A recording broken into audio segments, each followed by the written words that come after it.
جلد اول صفحہ نمبر 130 پر فرماتے ہیں، اس آیت کریمہ میں اللہ تبارک و تعالیٰ نے علم کی عظمت اور فضیلت کو جو ہے بیان فرمایا ہے۔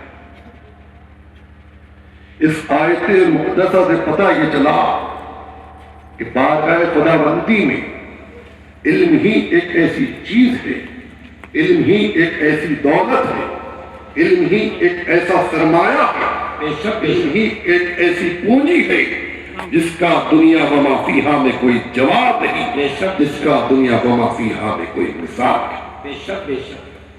علم کی فضیلت و عظمت کا اندازہ اس بات سے لگایا جا سکتا ہے کہ اللہ تبارک و تعالیٰ نے قرآن کریم کی متفرق صورتوں میں علم کے فیض و برکات، اس کی رفعت و بلندی کا ذکر فرمایا۔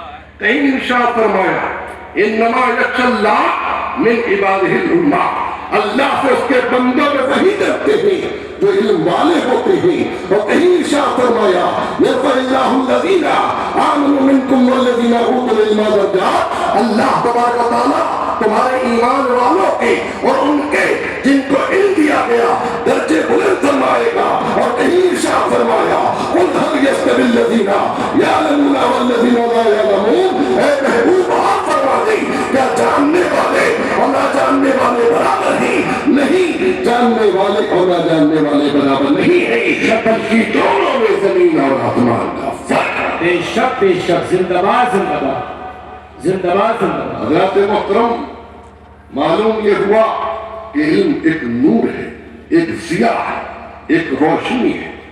جو علم کی دولت سے باہر ہے وہ ایسے اجالوں کا مالک ہے جس کے آگے آفتاب و مہتاب کی روشنیاں مان ہیں۔ انسان کپڑوں سے اتنی زینت حاصل نہیں کر سکتا، دولت اور ثروت سے حسن و جمال میں اتنا اضافہ نہیں کر سکتا جتنا علم سے کر سکتا ہے۔ اصل حسن و جمال علم و ادب سے ہے، اور جو علم سے ناشنا ہے وہ ظلمتوں کا شکار ہے، اندھیروں میں کھلا ہوا ہے، در بدر کی ٹھوکریں کھاتا کرتا ہے، ذلت اور رسوائی اس کے گلے کا کوف ہے۔ علم ایک نور ہے جو خود بھی روشن ہے اور دوسروں کو بھی روشن کرتا ہے۔ بے شک بے شک۔ اسی وجہ سے ہمارے پیارے آقا نے فرمایا اطلبوا العلم ولو کان بالسین، سرکار فرماتے ہیں علم حاصل کرو اور اس کے لیے تمہیں دور دراز کے سفر کی مشقت کرتا ہے۔ حضرات محترم، ہمارے پیارے آقا فرماتے ہیں العلماء ورثۃ الانبیاء، میرے علماء جو ہیں انبیاء کرام کے وارث ہیں۔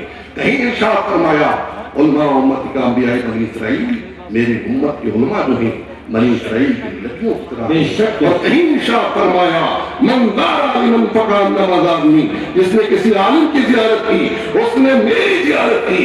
اور کہیں ارشاد فرمایا من صافح عالما فکانما صافحنی، جس نے کسی عالم سے مصافحہ کیا اس نے مجھ سے مصافحہ کیا۔ اور کہیں ارشاد فرمایا ومن جالس عالما فکانما جالسنی، جو کسی عالم کی مجلس میں بیٹھا وہ میری مجلس میں بیٹھا۔ اور کہیں ارشاد فرمایا ومن جالسنی اجلسہ اللہ یوم القیامہ فی الجنہ، اور جو میری مجلس میں بیٹھ گیا اللہ تبارک و تعالیٰ اسے بروز قیامت جنت۔ ماشاءاللہ ماشاءاللہ، نعرہ تکبیر، نعرہ رسالہ، مذہب اسلام، مسلک اعلیٰ حضرت رضائے مصطفیٰ کانفرنس، مدرسہ اسلامیہ رضویہ قاسمیہ، حضور ادوار میاں صاحب قبلہ، علماء اہل سنت، ماشاءاللہ ماشاءاللہ۔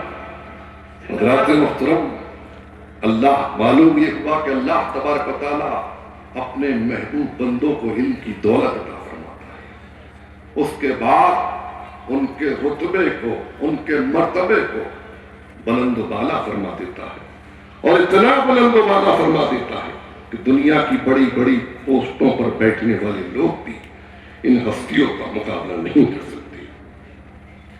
مثال کے طور پر اعلیٰ حضرت فقط احمد رضا سے اپنی پہچان کرایا کرتے تھے، لیکن جب علم کی چاہت کو، علم کی روشنی کو اپنے سینے میں وسا لیا تو احمد رضا حضرتوں کی حضرت اعلیٰ حضرت بن کر چمکے۔ جب علم کی چاہت کو، علم کی روشنی کو اپنے سینے میں وسا لیا تو علامہ حسن رضا خان استاد زمن بن کر چمکے۔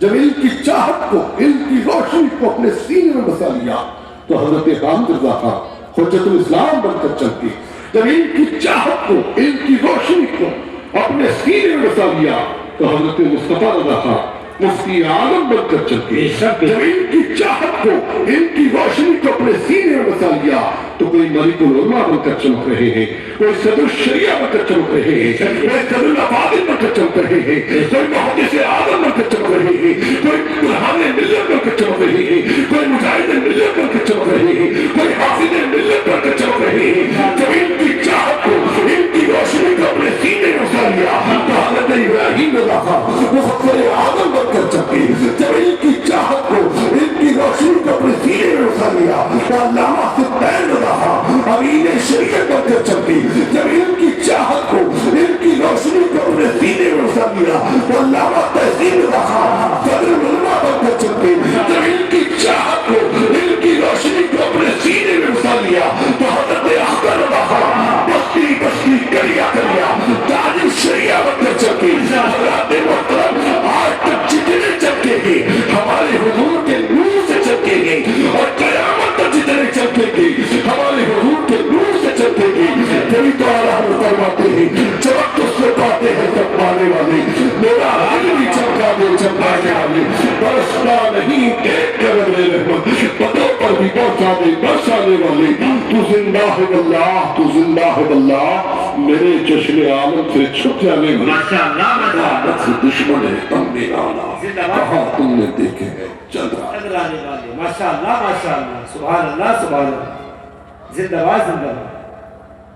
حضرات محترم، ہمارے لوگوں کو چاہیے کہ ہمارے لوگ عالم دین سے محبت کریں، ان سے محبت کریں، ان سے حسن سلوک سے پیش آئیں۔ حدیث شریف میں ہمارے پیارے آقا فرماتے ہیں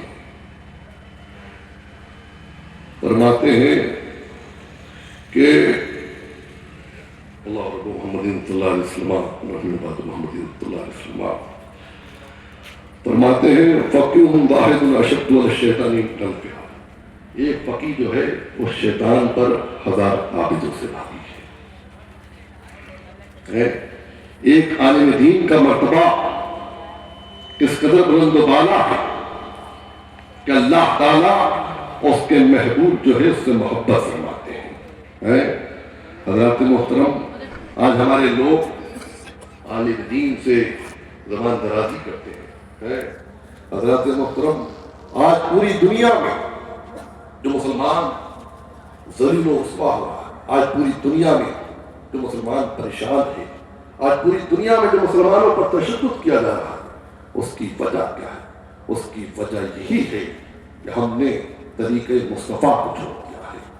یہی وجہ ہے کہ آج پوری دنیا میں مسلمان ذلیل و رسوا ہو رہا ہے۔